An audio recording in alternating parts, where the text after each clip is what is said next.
But well, This can be the green room stuff. indeed, this could be People, it's Friday. indeed. It's Friday. 5 more days till it's go time for people in Clark County and other places in Nevada. And across the globe. This is Well, a fact. probably more like the uh United States, maybe Canada, Mexico. Indeed, indeed, indeed. Sometimes technology makes me feel silly. Why so? Here we go. Aha, there we go. I can never remember the sequence of clicks I need to be able to bring up our Facebook feed so that I can watch the comments. Oh, yeah. Groovy. All Wait, did I right. hear the comment bloop? Yep, yep. What up? The teachers in the house. Nice. How's it going? How's everybody? How's your Friday? How's your week? How's everything? This has been a week of Mondays for me. It's just been Monday after Monday after Monday. 5 Mondays in a row. Indeed, But I'm indeed. happy to be here with you talking about Kusama, who seems awesome, and I don't know. So, I know you're probably thinking out there. I don't know who most of these artists are, but Mike and Webbs do. And that's a patent lie because until Mike told me about all these people, I knew Picasso. That's about it. He's far more cultured than I am, knows about art and history and all kinds of things.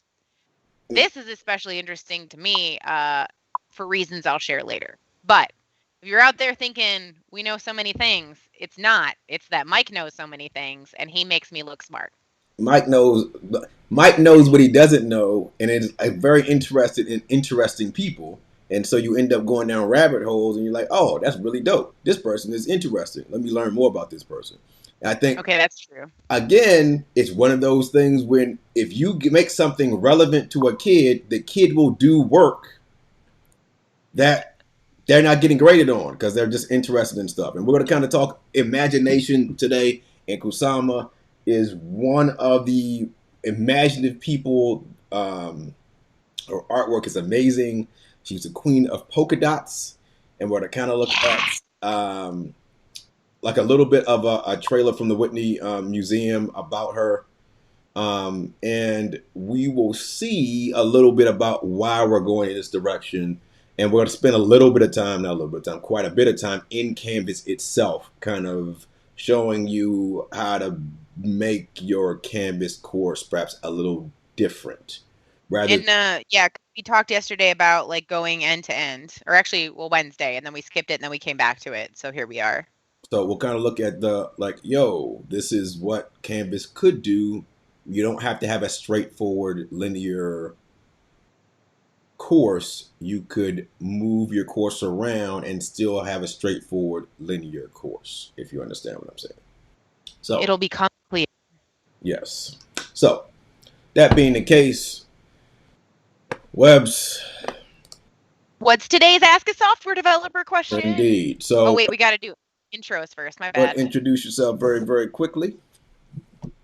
I'm Webbs, and if you've been watching these all week, or you've seen us before, you can say it along with me. I am a software developer. I was in education for 9, 10-ish years. I was a classroom teacher, second grade through fifth. I was a digital learning coach. I wrote curriculum for a little bit. I'm missing one other classroom job. I forget what it is. Maybe someone else will fill it in for me. I don't remember. Went back to the classroom and then eventually taught myself to be a software developer.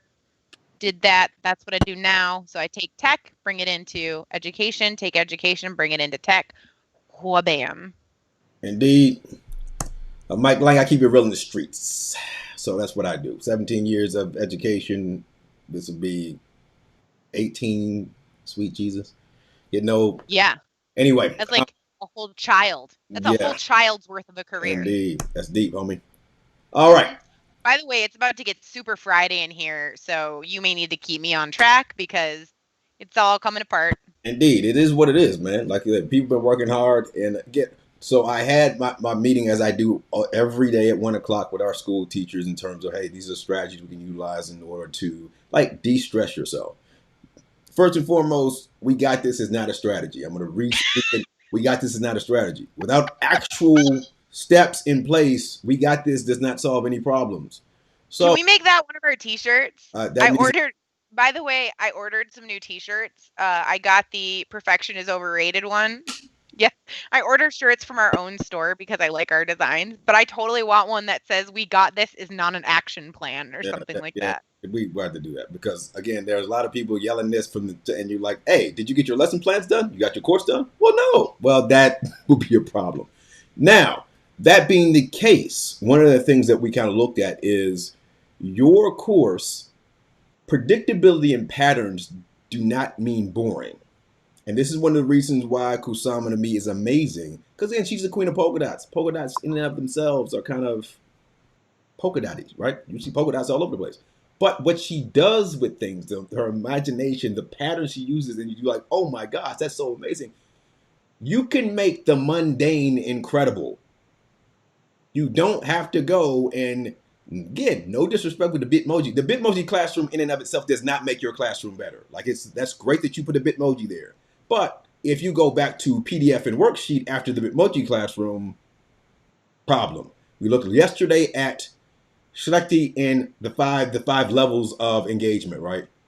That top level is me finding what you're talking about relevant and so relevant that I will go on my own time and do work that's ungraded. That I'm just like I'm doing this because I love, you know, Webb's class or whatever it is. So, with that as a segue, Webbs, what is a QA? What's a QA? I'm so glad you asked. QA stands for quality analyst. And the purpose of a quality analyst is to check and make sure things aren't going to break, or to break things before they get to your end user. So, for example, let's say that we'll go back to my chat example, right? I'm going to add chat to a website. And so I do all my coding and I think my work's amazing and it gets done and I ship it off to my QA, or really we have like a conversation around here's the work I did. Here is, how you would test that out, whatever. So what if my QA gets into the chat function, types out, because we're all familiar, like it's on YouTube, it's on Facebook, it's in Twitter, or whatever. So I type out my message and I hit cancel. And maybe I forgot to add the function where hitting cancel like clears out your comment. So then when I go to hit, like I come back a couple days later, go to add more to my comment, and my comment from before is still there and I don't realize it and I hit send and now I posted a comment I didn't mean to post. So little things like that, or we can get into like the more technical things of like any place where you can put a text field is potential for being able to hack a system if it's not checked correctly, and to be able to get more information out of like the backend computers that are running it. So there's a joke about a QA walks into a bar and orders a beer. A QA walks into a bar and orders a soda. A QA walks into a bar and sets the bar on fire. A QA walks into a bar and throws a chair at the bathroom. Like they try all these possible scenarios to see what is going to break a thing. And I'm assuming the connection here is that you, as a QA, you have to be creative about what are the different ways that you could possibly break a thing. And I think teachers need to think as QAs in terms of like, how could my student possibly go down the wrong path? So what am I not seeing about how to navigate my course that my student might accidentally stumble into, and then suddenly they're lost down some weird black hole. So the role of the QA is so important because it ensures that when we push something to production, when we're done with our software, that it's going to be in the best possible shape. You've had multiple people now go through and try to create scenarios where you could break whatever it is, and it's managed to kind of it's been put through its paces so that it's going to be something resilient. It's not going to be like fragile and break the minute a user touches it. Absolute facts. So not only is a QA's job there, so QA needs to have an imagination about possible outcomes. So a Doctor Strange, if you will, and Ah, you know, I've got to be able to see. Explain that a little bit more. What do you So mean? if you've Echo. seen the Avengers movies, so Doctor Strange when they're fighting against Thanos at the right before what is it? Endgame's the last Spoilers, one. by the way. Yeah, total spoilers. If you've never seen the movies, Disney Plus has all of them on there. What's the one before Endgame? Um, Whatever the movie is before Endgame, which is Totally better forgot. than Endgame anyway. But Doctor Strange realizes there's only one way for Thanos to lose, but he goes through like 14,000 permutations of what could happen if they do this, if they do that, if they do that, if they do that. So, kind of in that vein, the other thing about QAs is going through all those deals and kind of using Harvard Business Review has a great strategy called Infinity Wars. There we go. Thank you, Chrissy. So, has a great strategy called premortems. And premortems are essentially you being a QA. You're saying, what could go wrong in this lesson before I even do it? Right? Let me kill this lesson, figure out how I can murder this lesson before it even gets to production. And in order to do that, again, the imagination is very important because you thinking about how to destroy the lesson could actually give you lesson ideas, right? Could be like, okay, cool, went through all these multiple paths. There are other ways I can approach how to actually do this scenario successfully rather than just that way that I dealt with it. And the QA is another person. So it's not you doing it on your own lesson. It's someone else saying, let me look at it from a different perspective about how would you do it. And this is the importance about of not lesson planning in a bubble, giving other people access to your mind and saying, okay, this is what I'm trying to do. Does it do it? Nah, this wouldn't work or that wouldn't work. You didn't think about the autistic kid in the back that might not stay there. You didn't think about Bob, who has the attention span of a gnat. You didn't think about this person. Those people would be able to bring up questions that perhaps would cause your idea to be better formed and your lesson to go far better than what it was. And also that reflection piece at the end, right? Hey, I went through the lesson. These things were awesome and these things suck. Next time I do it, this is how I'm going to change it in order to do what I need to do. So QAs, very, very valuable people. And as I kind of made the allusion to earlier today with a group of teachers, this is a heist movie, right? We're in a heist movie right now. And if you're not a fan of heist movies, shame on you. Like heist movies are the greatest type of films, in my opinion, because it's totally wrong. Like you're not supposed to steal money from banks at all. But if you've never seen the movie Heist with Gene Hackman, that is your weekend duty. Gene Hackman, Heist, one of the greatest movies of all time, is the David Mamet film. If you're not familiar with David Mamet, friggin' genius. Um, but in the Heist movie, there's a very famous quote, and it's a quote that I live by perpetually. Again, spoiler alert. Gene Hackman is fronting like he's a boat restorer. He restores old ships, and this guy comes in, and he wants to buy Gene Hackman's boat, and Gene Hackman, the guy comes in, and he's like, he's admiring his work and stuff. He's like, oh my god, like you're so amazing. He's like, man, look, how do you come up with all these ideas? And Gene Hackman says the following, and this is something that I think all teachers, all people need to think about. He says, I think about what a smart person would do, and I do that. Like he doesn't like it's not me. I'm putting myself in the role of someone else. So again, talking about design, put yourself in the role of designer. Talking about art, Kusama. I can channel my essence through all these different people and kind of look at things from their perspective as well. And that's why we're going to start off with this little video of Kusama. We're going to watch about 4 minutes of it. I Yep. feel like Heist and Inception are like your two go-to movies Yes. for your teaching Yeah. philosophy. And they're both heist movies. Like Inception is like definitely, and this is a small aside. I think every school of education should have a curriculum based on Inception because Inception will teach you how to be the best teacher you can be. It has everything you need in there. One day I'm going to sit down and actually write a blog post with why Inception should be the movie that every teacher watches. But at this point, I've way too much stuff going on. All right, we're going to watch about 4 minutes of this. It's interesting that of all the artists, this is the only one we're going to kind of watch some backstory on because she's probably the most obscure, even though she shouldn't be.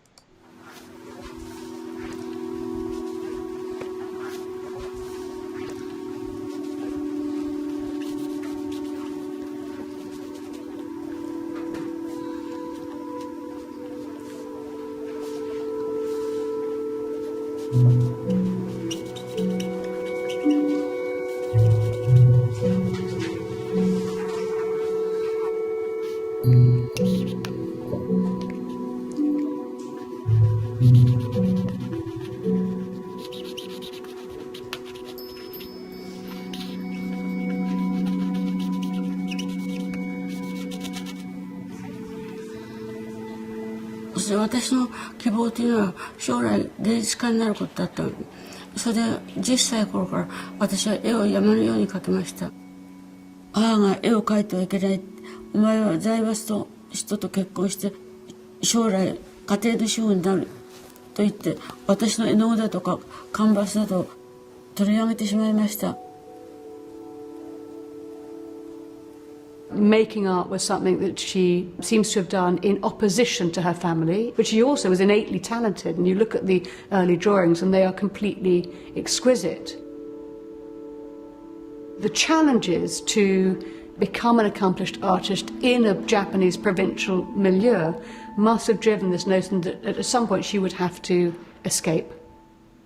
She was on a train to stardom. She knew exactly what she wanted to do. She had a suitcase full of drawings, and she set about selling herself.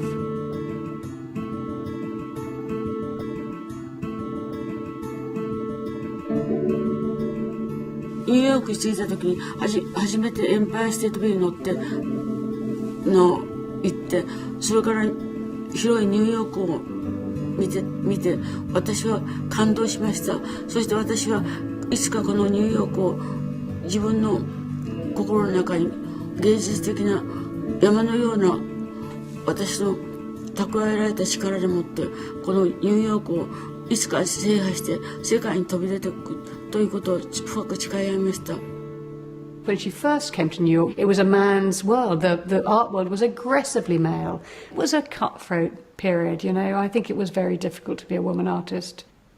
そしてニューヨークでもって私は死に物狂いで戦いました。美術のことで。そして一生懸命絵を描き、細かい網目の作品を作って、そしてそれが33フィートの大きさになるの。朝から晩までその網を描いておりました。私がね絵を描いてるとね、そしてその絵がね床を見るとその絵がね発展してって向こうを見るとね幻覚が来て全部ね幻覚になって渦まって、それでね結局私はねエンバイラメンタル超芸術家としてね発展することになってました。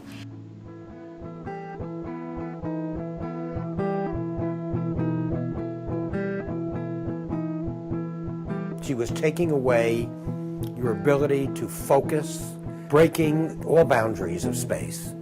And the exhibitions that I had, in particular the Peep Show, that did the job. It was an octagonal room, it was painted black, and there were openings where you could stick your head in. And the ceiling of it set up a series of lights. The rhythm of that machine was faster and faster. Up till Kusama, there were many artists from the Renaissance on who were involved with perspective and infinity, but it was all a fake because you knew, you as viewer, you were always aware that you were the master, that it was a painting that was encompassed by a frame, and the artist was playing with space, but it wasn't enveloping you.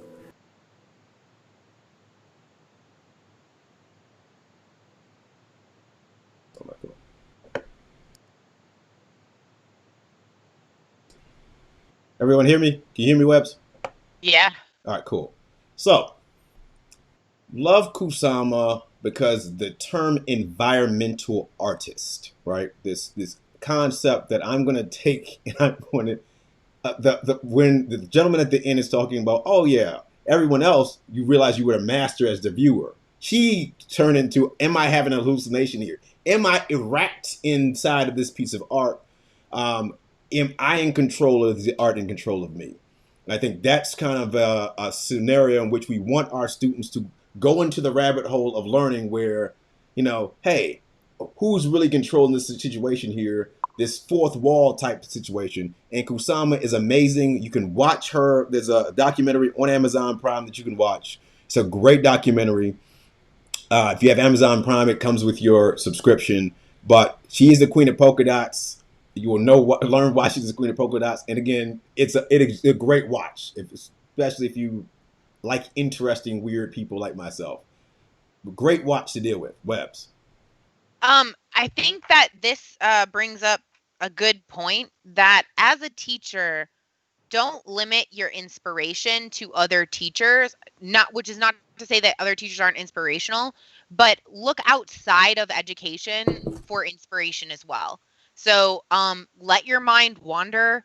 Just don't feel like if you're not working on your classroom or you're not working on content or curriculum that you're not being a good teacher, because I think part of what makes the really good teachers I've seen is that they're well-rounded humans who are interested in more than just teaching and educational related topics.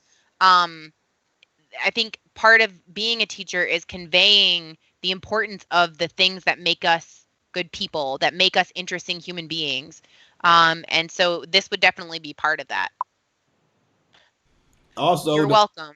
the hustle where she wanted to be an artist. They were like, no, you can't be an artist, but she liked art. So then she rebelled against them. Get engagement. We go back to Schlecky's five. If you tell me I can't do something, it's not personally relevant. I'm going to rebel. I'm going to go somewhere else. So if the person's an artist, hey, there's nothing to say you can't draw your mastery of a certain subject. There's nothing to say that I can't go and show this the single the problem with education and a lot of times is there's only one way to be right, and there's not one way to be right. There's billions of ways to be right. So having a scenario in which a kid again finds something personally relevant, and that's what we're going to kind of talk about today. Personally relevant, don't have one way for me to be successful. Go ahead, Webbs. This reminded me of our conversation with Victoria from back over the summer. Victoria is a model and puppet maker who worked on Coraline. And when she was going to school, she was really interested in puppet making. And we have the video still on our Facebook page if you go back through our videos. But she was really interested in puppet making, and people kept telling her like, no, that's a dying art. Like that's not a thing that you're going to be able to do. But she had a teacher that was actually like, no, you can totally do that. Like we'll figure out how to do it. And she also was a really driven learner and very interested in it. So she continued to pursue that. And I think that's a huge lesson for us as teachers. Like you need to listen to your students. Like if they are that passionate about a thing, and one of her messages too was like, I'm not great at what I do, but I really care about it and I'm willing to put the work in. So thinking that, oh, just because a student's not naturally talented at a thing, they'll never be successful, that's not necessarily the case. Absolute facts. So big, it's going to be big imagination energy here, and everyone has an imagination. So I'm not creative. Yes, you are. School beats creativity out of kids, unfortunately. You see it all the time where someone's saying, no, you can't. And teachers. Yeah, this is also true. So a scenario in which you're like, oh, you can't do that. Well, part of, again, the reason why I like Kusama is he was like, oh, you don't want to be, I'm out, I'm going to New York. All right. And guess what? I'm going to New York and I don't know English. And I'm going to New York and it's a man's art world. And I'm still going to do what I do because I'm that talented at what I'm going to do. I'm that driven and I'm that determined. So I think there's an opportunity for the ultimate hustle right now. And again, there are no walls on you right now. You can go into Canvas, and that's why we call it finger painting, right? Canvas is blank. You can go in and kind of play around with your own levels of creativity. And yeah, we're going to spend quite a bit of time in Canvas today, so let's speed it up. Now, one of the things I kind of talked to our teachers this afternoon about was you kind of have to have, again, that philosophy we talked about yesterday, some kind of bottle. And if you go to my Twitter page, I wrote an article. I wrote an article for Ed Surge a couple years ago, and a teacher when I first moved to Vegas asked me, he was like, "Hey, what is your philosophy?" And I said, "Fart in the bottle." And it was like, "What?" I was like, "Yeah, fart in the bottle. That's what it is." The bottle gives it structure. The fart gas is stinky and brown, and it floats in that bottle. And I can move anywhere I want within these constraints. Constraints give your learning some shape. Now, we're not talking about a constraint that's that small. We're talking about a rather large constraint, right? So that has always 10 been years from now, people are going to be quoting you like Schlechte, and they're going to be like, yeah, fart in a bottle, man. I mean, It's just that's you what the got to hustle is, man. Ed Surge ran with it because they were like, I thought he was going to edit it out. They was like, nah, this works. I'm like, fine, this rock and roll. So That being the case, one place you might find a way to structure your online work, at least your synchronous work, is HyperDocs. And I'm not generally a fan of HyperDocs. I think there's a lot of there's better tools to do this stuff with, but it's free and it's kind of straightforward. Not a hyper. If you Google Ed search fart in a bottle, your article comes up. That's what I'm talking about. So I mean, you're good to That's go. amazing. I'm sharing this everywhere. Okay, so I mean, it is what it is, fam. That is my philosophy. It's been my philosophy my entire career. So, that being the case, this very first one here, it's called the basic hyperdoc lesson. You could take that and pretty much be successful right off the bat. Now, bada bing. Engage, explore, explain, apply, share, reflect, extend. There's your like synchronous lesson right there. And building those things out, what I'm going to work on this evening, and I promised my teacher, and I'll kind of tweet it out or whatever, is taking their things and kind of adding tools or strategies to the side of them so that, hey, this is what you might want to use in order to do this part or that part or this other part. But this is kind of a simple way to make sure all your online interactions have a scenario in which your participants are also expected to contribute to that conversation. The breakout groups and things like that, that's going to be all part of your synchronous learning situation. So HyperDocs are totally free. Doesn't cost you anything. We've also made, and especially Webs has made some references to Yukai Cho's Octalysis and is the gamification and behavioral design framework. And even if you don't buy his book, which his book is amazing, it's a great read. It is long as I don't know what. It's like reading what's your boy Game of Thrones. Thorough. It's a Game of Thrones size book. So it is long as a mug, but he kind of walks you through all of these different kind of the strategies, the reasons why these things work, etc. So even if you just use this page as a reference, these strategies I slowly integrate them into the way that I have done my work in the classroom, and they pay off big time. It also helps if you're somebody who plays games. So if you play lots of games, board games, phone games, console games, whatever kind of games, you really start to see all of these even games where you go and you get rewards for purchases and things like that. Those are all games. There's a philosophy behind, hey, I'm one coffee away from going to Starbucks. I'm going to go buy that Starbucks coffee so I get the free one. Wow, you just paid for the coffee multiple times, genius. But the whole idea of this being a game causes you to act in irrational ways, right? So go take a look at this. Yukai Cho, his book is amazing, and he has the membership to the site is free, but he has like a course or something we saw when we pulled this up. Like $195. Don't buy it. $195. And he uses his own strategies on his website. Yeah. So it kind of walks through. You see how thick that book is, but it's beyond points, badges, and leaderboards. Really, really good book. Definitely, if you are someone who is reading inclined, take a look. That being the case, if you're not familiar with Breakout EDU, get familiar with Breakout EDU as well. You can embed the games inside your Canvas course. They have tons of games. I'm just going to kind of walk you through real quick. I know we have the Teach here, and it teaches an art teacher. Excuse me. There is a cost. I believe it's like $40, something like that. I don't know why this always makes me do this. Yeah. Okay, I'm not doing all that crap right now. All right, cool. So you've got games broken down into the different deals. You've got the arts, you got career and ed tech, you got computer science, elementary school stuff, whatever. You can click them. Right. Cool. So if you want to have a situation, some of them, you have to have the kits with them. I don't ever use those. The digital ones are the ones you want. You don't want to have to buy the kits. The kits are real, tangible things that get shipped to you, by the way, which are no good when you're trying to do distance learning. Yep. You can do a few of the activities, games, whatever they're called, without a subscription, but you're limited. It's freemium. Severely limited, actually. So yeah. There's 199 early elementary games. So if you're somebody who's a specialist like myself, that you're looking for ways to engage kindergartners while you're on your Google Meet or your Zoom or whatever, this is a great way to do it. It's also a great way to get asynchronously, have kids ponder things. It was great when we were face to face. I would have kids do things like there's one really good one about staving off the zombie apocalypse, and you have to figure out the formula to this new this new serum that would stop people and how to get from one place to the other. Really great. The kids did it on their again ungraded. Kids did it on our time because it was such a relevant deal.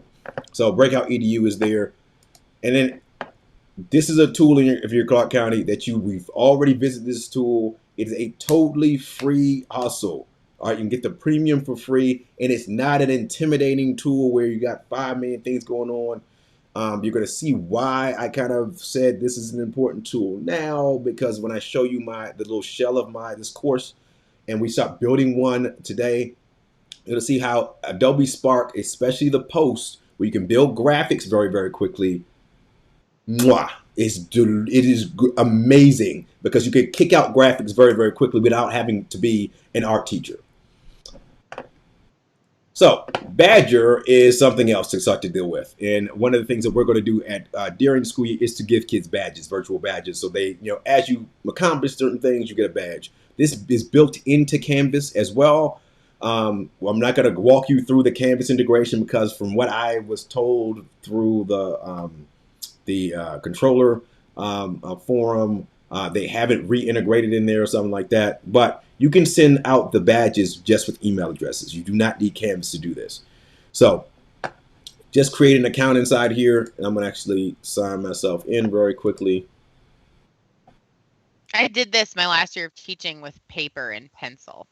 So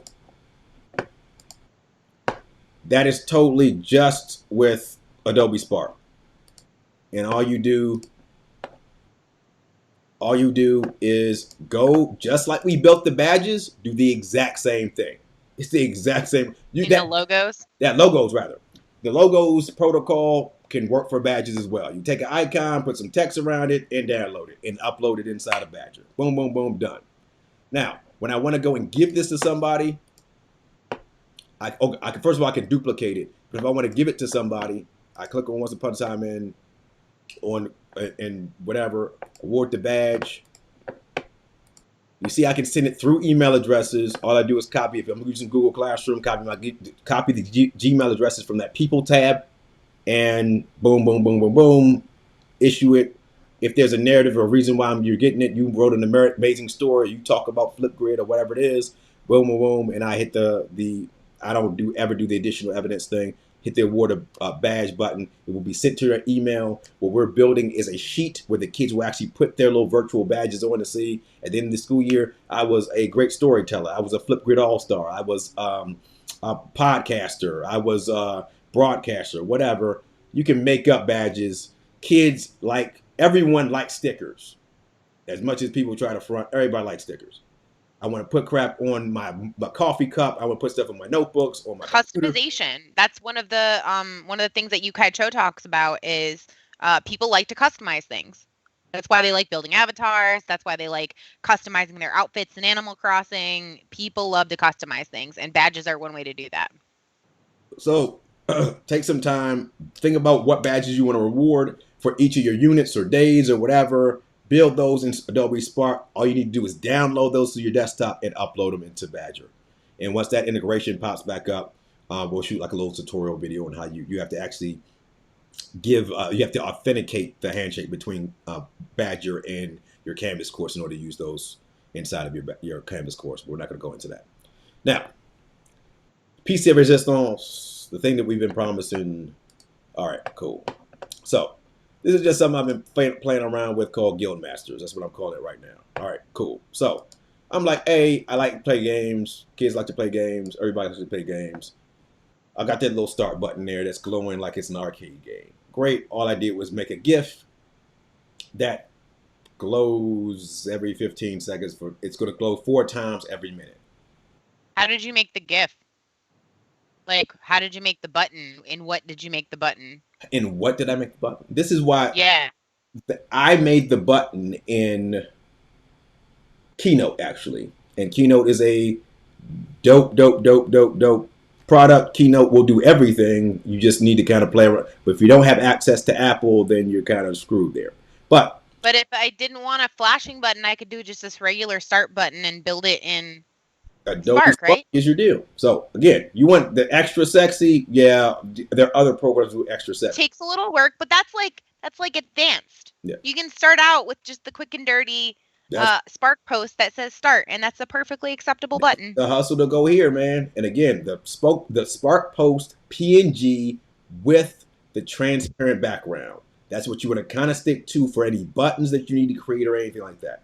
Transparent backgrounds in Adobe Spark. You have the premium version of the situation. And we'll kind of walk through that kind of when I want something, how can I get it in as we go through. So I got this start button, right? Great. Let's look at the actual underside of this thing first. All right, so great. I made this my front page. And to make something your front page, I'm going to remove it. It has to be published first. And even if it's published, if the course isn't published, no one's going to see the course. So that don't be like, oh my God, I just published a page. So what? No one can see it anyway. All right, cool. So I unpublished it now. If I unpublished it, I can't use it as the front page. So it has to be a published button. Now I can say that's the page the kids are going to start on. So I can add some stuff. And what I did, again, I like to leave myself notes. Add a trailer or paragraph introducing the game here. Great. I would create a, you could use the iMovie trailer. You could just use the camera function inside of the canvas itself. You could, there's 5 million ways you could do that. Or just to introduce the game and kind of give it some ominousness or whatever. Or again, you can rely on the imagination of the user to fill in a lot of the blanks. And what do I mean by that? If you have ever played Dungeons and Dragons, right? You have to create the story in here. I got cards and stuff like that, but the world actually exists in your mind. And if you're someone who plays board games, for example, a lot of board games are just card games that you have to think about. Cool, I just got XYZ power. Well, just as a card you put down. If you're not imagining, it's the same thing with reading. Like when they say reading, you make movies in your mind, the same kind of concept. A lot of blanks can be filled in by what the user brings to the experience. So you don't really have to go, you just need to think about what the structure of the game is and what the point is. It doesn't have to flash, it doesn't have to have magic graphics. You just have to have a basic understanding of this is what I want, what I want the kid to do, and this is the outcome I'm hoping for. And letting the kid fill in the blanks. I have lots of choices. My outcome may be totally different from this other outcome, but as long as it serves the purpose of the activity, let's rock and roll with it. And I think it's a lot of structuring it and then letting go and observing what kids do in the space. It's the fart in a bottle situation. All right. The structure is there and let me fill in the blanks. But if you try to be controlling and coercive and whatnot, you're going to have people turn your TV show off. And you don't want kids to opt out of your scenario. So. Okay, so we got a start button. Then what? So we got the start button cool, here. But that's not content and that's not curriculum. Excellent. So what do we do now? Now, the other thing is, like I said the first day, you want to sketch this stuff out in a notebook. Like take a sheet of paper and a pencil and kind of like, where am I going? What's the point of this? Et cetera, et cetera. Is the point of the kid to explain how some phenomena works? Is it to work together, et cetera? And as I was playing around with this idea, I was like, how cool would it be to have kids take 3 different paths and be forced to work with one another, because I would break the activity into 3 different parts and no kid can do all 3 parts. You can only choose one. You'd have to go at the end of the game and kind of, help one another put together the activity or whatever it is. That could be math. That could be a movie about why climate change is bad. Could be anything. So in order to create that kind of choice, again, this is something you have to kind of deal with on paper. You've got to start planning your modules out. You've got to plan your modules with an idea of, here's my problem. How can I break that into 3 pieces, 4 pieces, 5 pieces, other pieces? Doesn't matter. So I've broken mine into 3 pieces. There are going to be 3 types of player in my game. There's going to be the empath. And I'm using it. I'm thinking design thinking, because I'm going to break the design process into 3 pieces and force those kids to come at the end and have to reconcile, okay, we have to do this thing, but you have a part, you have a part, you have a part. We're all equally important, because without your part, I can't do my part. Without my part, you can't do your part. Now, we have an impact. Would you force them into groups or have them find each other? Great question. I'm going to answer that question in a roundabout way in just a second. All right. Now, this is going to be collaboration, then collaboration. Collaboration with like-minded people. So all the empaths will be collaborating the entire time. All the idea mechanics will be collaborating all the time. All the tinkerers will be collaborating all the time. But they will have to break off into finding an idea mechanic and an empath to work together to actually be successful. So everyone will be a master of their own path, but being a master of your own path does not make you successful of our game. So it's a jigsaw. Exactamundo, but it's a It's sexy a fancy, jigsaw. it's a sexy jigsaw. Exactamundo. Hashtag sexy jigsaw. Now, I've got these 3 paths, and what I don't want to do is I don't want them to be linear. So I don't want you to go from empath to idea mechanic to tinkerer. I don't want that to happen. What I want to do is I want to create a page that goes and differentiates your experience in the class determined by either which guild I gave you, I assigned you, or which guild you chose. How do we do that? So, glad you asked. And I really want to see like at least 2 other tweets or posts that say hashtag sexy jigsaw. Now, again, I leave myself little notices and stuff like that. And when this like gets all the way up, now I got really consumed with this last night and I had to put it down because I started like writing notes and stuff. And I was like, oh, let me stop. Because my wife was like, what are you doing? I'm like, I'm going to sleep. I'm coming. So I'm going to get this whole thing out like where people can just replace their own stuff in there. But like it's way too, the idea is really too cool for me to like keep to myself. Now, what I created, and these are just graphics from Adobe Spark. This is all this is. I said, okay, cool. The empath is going to be the social supreme. This person is going to be always thinking about the problem and how we're trying to save whatever you're trying to deal with. We need to reflect on people, problem. That's going to be their superpower. The idea mechanic is going to be like, yo, we're going to build, this is what could solve these problems. Here are tools that could do it. This is whatever. And I want to become this master of tools and things like that. And the tinkerer is going to be the master of feedback and kind of looking at things and saying, oh man, yeah, this is going to be your QA person that says, that ain't going to work. What if we did it this way? Oh yeah.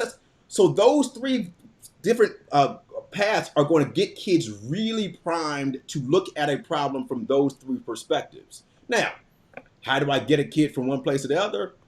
If you notice, my hand is there on top of that graphic. I simply linked the graphic. So at the edit button. And this is not like high level stuff. And this is not even me knowing Canvas. This is just me thinking about, I've got a goal. I want kids to differentiate their path. I don't feel like myths with the mastery paths and stuff like this. How can I get a kid directly from one place to the other? So also, talking about technological literacy. So something that you may notice consciously or unconsciously is that when you hover over a link, your mouse pointer changes. Usually. That's not always the case, but like 90% of the time, that's what happens. A lot of the time, it changes to a hand. That is a signal. What? To the Mickey Mouse hand. Yeah, to the Mickey Mouse hand. So it is a signal to you that, oh, hey, there's a link here. That is good design because it fades away. You just know that that's what's there. And it's almost like just a secondary feeling. And kids are attuned to that as well. And it helps guide them from one place to the next to have those signals. The other thing to deal with is over communicate. All right. So over communicate. So this is also a link. So even if they don't click there, that's a link as well. And they're underlined. And it goes to the same place, right? Same place. So I want to have a situation where you're not going to miss this deal. And if I click here, you'll see image options. Click here to start the empath plan. So I've got my accessibility deal. If I got a visually impaired student. But in order to go in and link this, it's going inside the course. So I'm not even doing anything like extremely like, oh my God. So how do I make something go inside the course? I'm going to go and I'm just going to highlight the word accomplish, right? So I'm going to hit that and I'm going to hit the link and I get 2 options. External links means the outside link. I don't want the kid to go outside. I want them to stay on the path inside. Course links. And it will go to my modules. I've got my modules already set up. And this is another important thing. When you're planning in Canvas, set the modules up first? What are the big ideas? It'll help you fill in the blanks a lot easier when you're not trying to make things up as you go. So take your notebook, start writing it down, your ideas, sketching, whatever you do, then come up with the big ideas. So I've got forming your guild. That's essentially going to be a module about how do you even decide which team you're going to be on. What kind of who would want to be an empath? Who would want to be a idea mechanic? Who would want to be a tinkerer? Whatever. Then walk the path. The empaths are going to have their own path. The idea mechanics are going to have their own path. The tinkerers are going to have their own path, and then they're going to all come back together at the end in order to put together their podcast, their movie, their presentation, their pechakucha, whatever it is. I'd want to go through this more than once so that I could do all the paths, And because that's a collector mentality / achiever. Like, so if you look, I've mentioned this a couple times, Bartle's gamer types. One of them is the achiever. That's the person who wants all the badges, who wants to collect all the things, and will do whatever is necessary to collect them all. And that's the type of person I am. I'd want to walk all these paths so that I could have it. I'm a completionist. So what you would do then is essentially nothing says you can't go and duplicate the course over and over again. So the next time, if you were an empath the first time, you can't be an empath this time. You have to be an idea mechanic or a tinkerer. If you were a tinkerer, Easily 3 weeks of lessons right there. done. Like, it's finished. And again, I don't have to do squat. All I have to do is fill in before time, and we can use our synchronous time as check-in time. Like, yo, I'm gonna have the empath meeting. Yo, empath, what's going on? What are you talking about? This and this. I'm really like, I'm feeling the pain. I watched this movie and I'm crying inside. Mr. Lang is just hurting me so much. I'm feeling these people's pain and and I want to go and do X, Y, and Z. Great. Idea mechanics, what's good with y'all? Oh man, I'm just thinking of all these ideas of how we can solve these problems and what cool. Tinkerer person, yeah, I'm going in and I'm seeing what is wrong. That's wrong. We got to change this and move this thing around. Everyone's doing what they need to do. They're learning they learning design thinking without realizing they're learning design thinking. I'm gonna have all this. We'll be able to have this debrief afterward where everyone will be able to converse, and then I've already got my badges made because I've already created these graphics. I'm gonna go and create a badge for them to put on their Google, for their Google to represent themselves. The empath, the idea mechanic, the tinkerer. I'm proud. This is what I do. I feel people's pain. I come up with ideas. I mean, think about the personal relevance, the personal pride, and it's just all I did was link some pictures, some places. So what does that look like? This also made me think about Drive.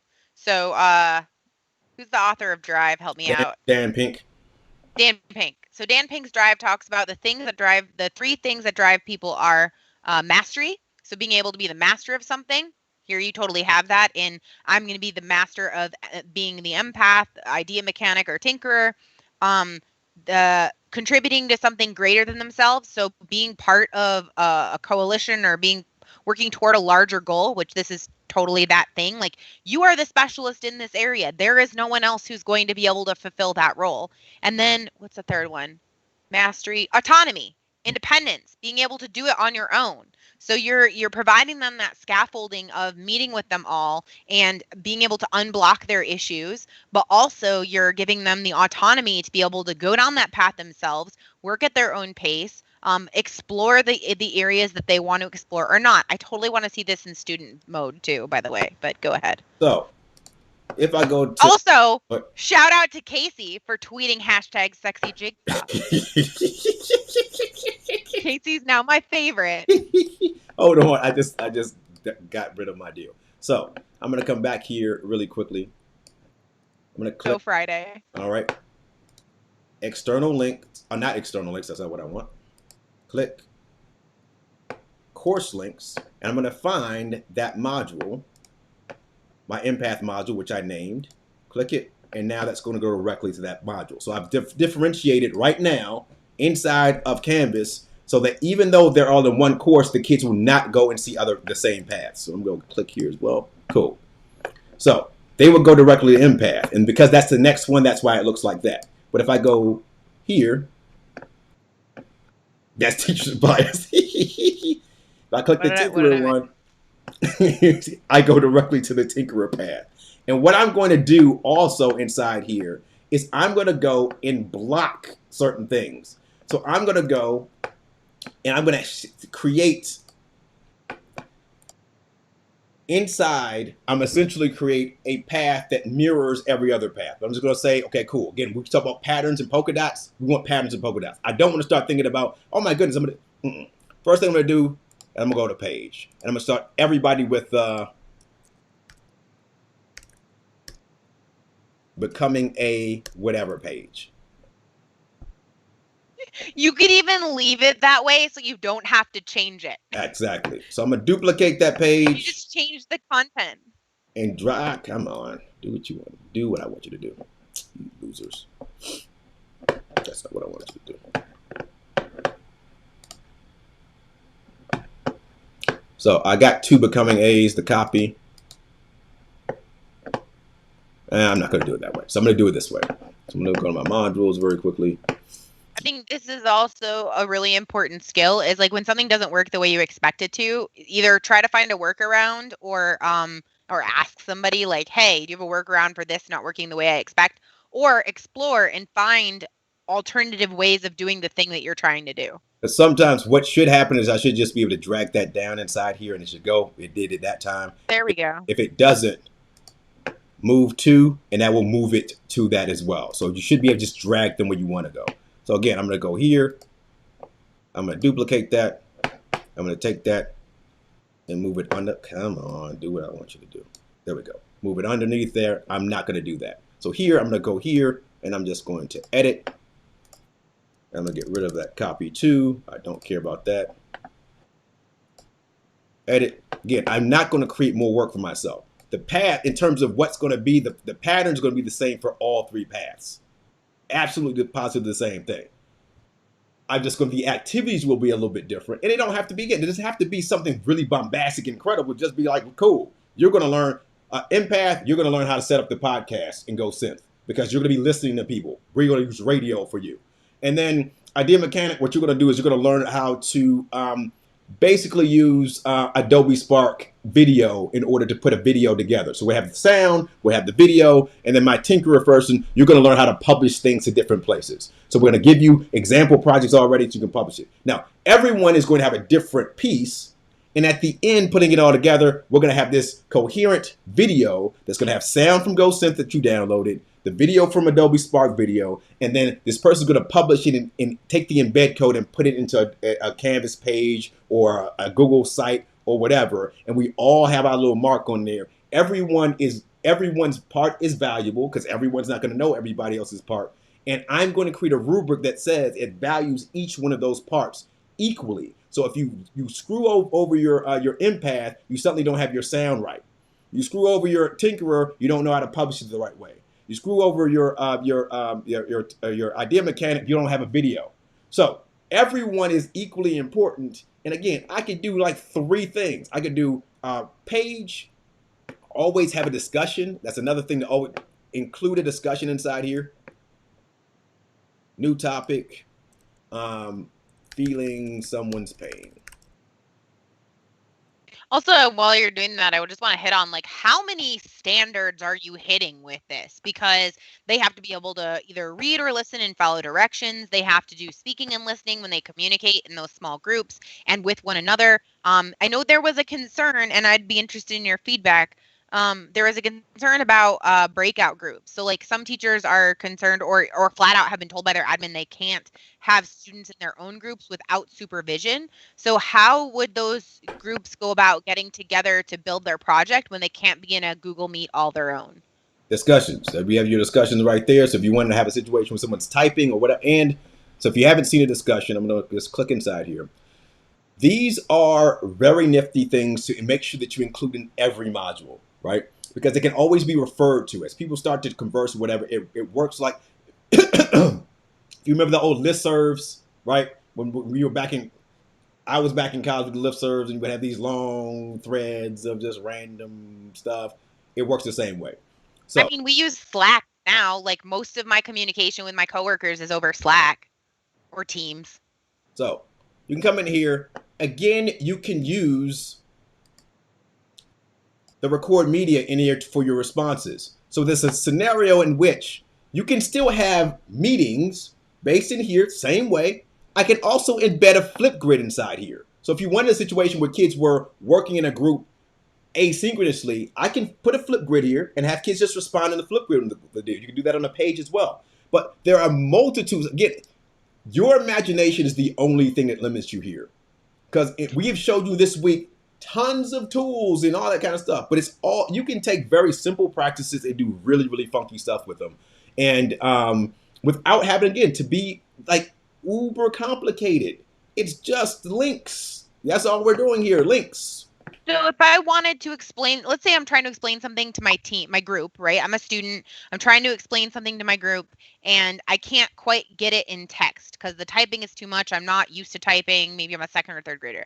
Could I record a video in Flipgrid and then post it to this discussion so that I can just like say my thoughts? But it's supervised because it's publicly available and recorded. It's not like a real-time exchange between me and another person. Is that a thing I could do in discussions? Facts.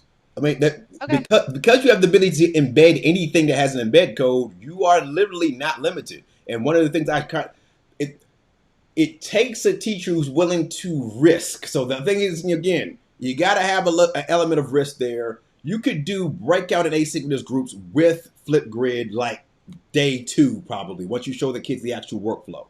But here's the question. Inside of Google Meet, we're going to do X, Y, Z. I'm going to leave the Google Meet open. You guys leave. Go to Flipgrid. When you're in Flipgrid, do what you need to do. My computer, and this is the only thing you kind of have to think about. Hopefully, you're not doing your lessons off of a Chromebook just because of the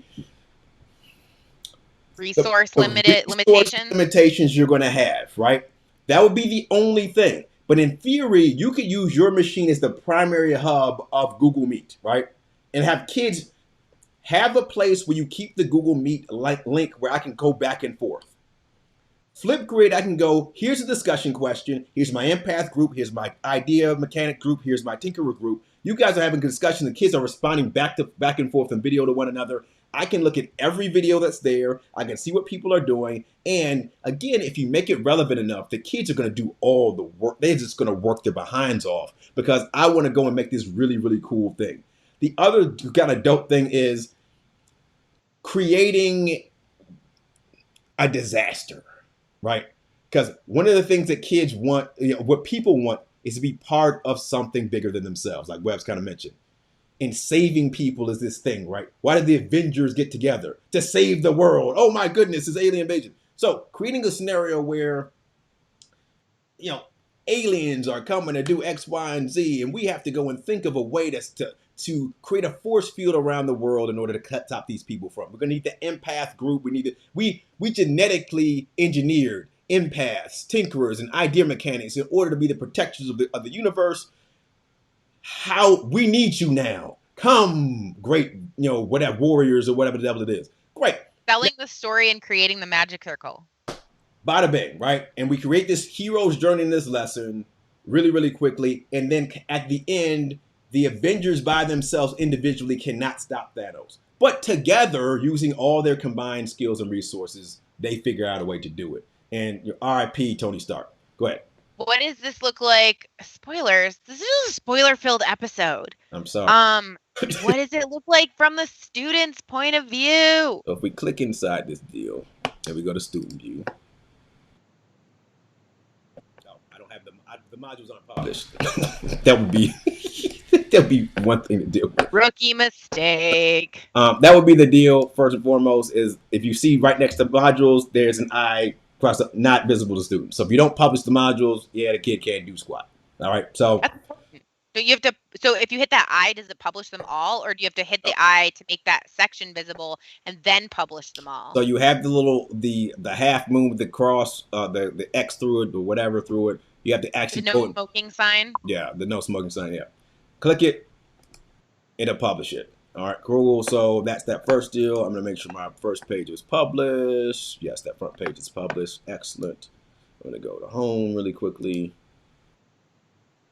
And I'm going to choose home page and make sure my home page is there. I'm going to make that journey begins the home page.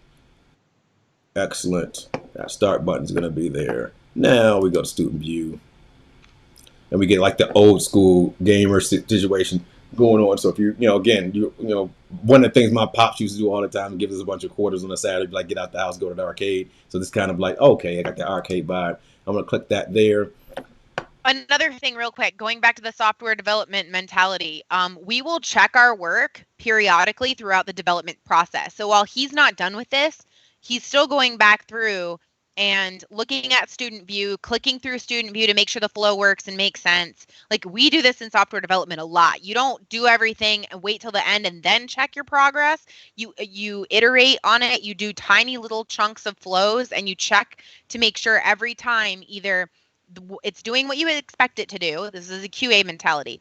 Do what you expect it to do, and it's not doing the thing you don't want it to do. So happy path, sad path. You want to make sure there's no sad path. You also want like consume as much media as possible.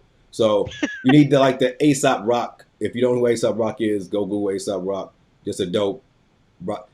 He did a great interview about 5 or 6 years ago in which they were like, "Hey, you got like very imaginative mind. You have all these pop culture references and stuff like that. Do you read a lot of books?" He's like, "Nope, I watch a lot of TV." Now, a lot of TV, a lot of movies, a lot of video games, all those things are just creative engines. Creative. I'm seeing how different people look at the world, different world. Cool. I go watch a movie. A lot of times I'll go watch a movie. For example, like I'm a big John Wick fan. I love that movie, the first one and the third one. The second one kind of sucked. But the first one I watch it and someone will say something like, getting spoiler, Baba Yaga. He calls him Baba Yaga in the movie. Baba Yaga is a Russian, the Russian word for boogeyman. So I'm like, oh my God. So I'm watching the thing, and I've seen this movie like 55 million times. And I Google, every time he says Baba Yaga, I Google Baba Yaga, and you see these pictures of this, like, you're like, oh my God, that's really dope. What if the bad guy in my Guild Masters was the Baba Yaga, who's out to get the kids and stuff, because he's like, hey, the boogeyman's actually my bad guy. That would be really dope. And that could be the obstacles that you throw in the kid's past. That Baba Yaga has now removed this from your ability. You can't use Adobe Spark anymore because Baba Yaga destroyed it. You got to pick another tool to make movies. Oh my gosh, that's a constraint now. No Adobe Spark. That is no longer a way. I'm being forced now to use another tool on another pathway to success, et cetera, et cetera. But it's done in a creative manner, which I'm gonna be pissed that Baba Yaga is in and messing with my stuff, but it's not gonna make me angry at the teacher for you didn't allow me to do X, Y, Z. And Brian Eno, if oblique strategies, that's another thing to kind of deal with, and I'll actually put that up very quickly because we're over time. But if you're a big music fan, I just shared the link to Kirby because that's one of my favorite songs. It's about his cat. So oblique strategies, you don't have to go by this at all. It's more of using creative constraints in order to get more creativity out of your people. So, for example, you might tell a kid, yo, I want you to go and make a movie. And the kid is making a movie and they're having fun with it. Oh, your movie, 3 days later, your movie has to involve a singing dolphin. What? Yeah, got to be involved in the Super Singing Dolphin. If you watch like a lot of those cooking shows, the game shows, they'll go and the people are making something and they'll go, oh, forgot, you got to add onions to it. But I'm making a cake. You got to figure out how onions work in there, Bob. And it forces you to think of this another level of imagination. So I'm going to keep working on this because there became a passion project last night. And I was like, oh, dude, now I'm really interested in this. And that kind of sucks that we're going to be using Google Classroom instead of Canvas now because I'm going to have this whole thing built in Canvas. And essentially, it's just going to be the first thing is just going to be how to basically show your kids how to use Adobe Spark. That's all it's going to be.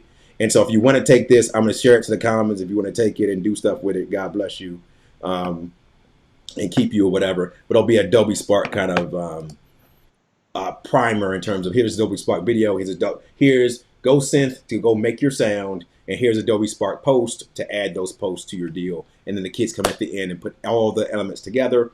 Use Google Drive in order to be able to access the people's resources. In addition to Adobe Spark does have a collaboration function, so kind of showing those collaboration functions and then publishing those to a Google site.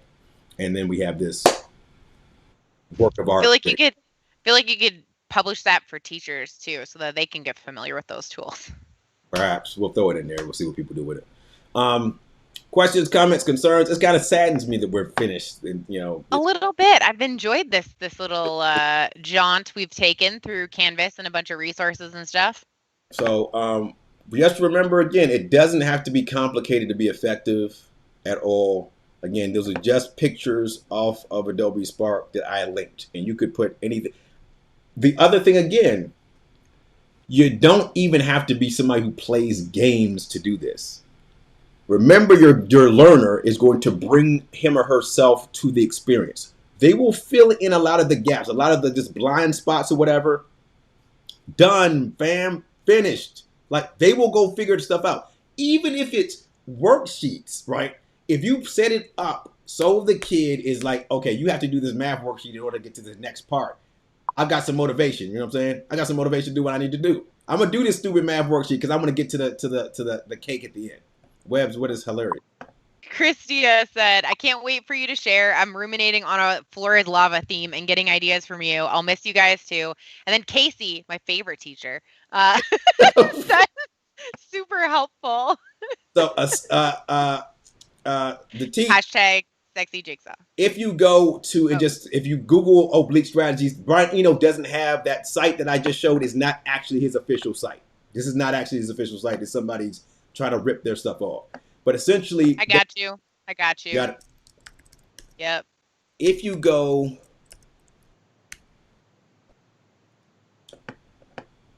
this book is amazing for right brain people.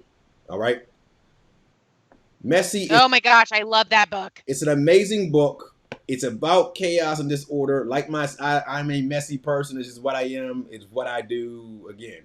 But he really goes into there's a story that Tim Harford tells in the book about Brian Eno, and Brian Eno's got to try to get this guy to play play the piano, and the guy can't play the piano. He keeps just messing with him. And he learns how to play the piano just through these little weird strategies that Brian Eno is doing. Oh, because isn't the piano out of tune or something? Jacked up. Yeah. And he's like, look, we're just going to go with it. This is what you're going to do. And the guy's like, that was like the greatest performance of my life because this guy was riding me the whole time, throwing roadblocks into my way. He worked a lot with David Bowie. Him and his brother, both he and his brother are both amazing, amazing musicians. They both dropped albums last year.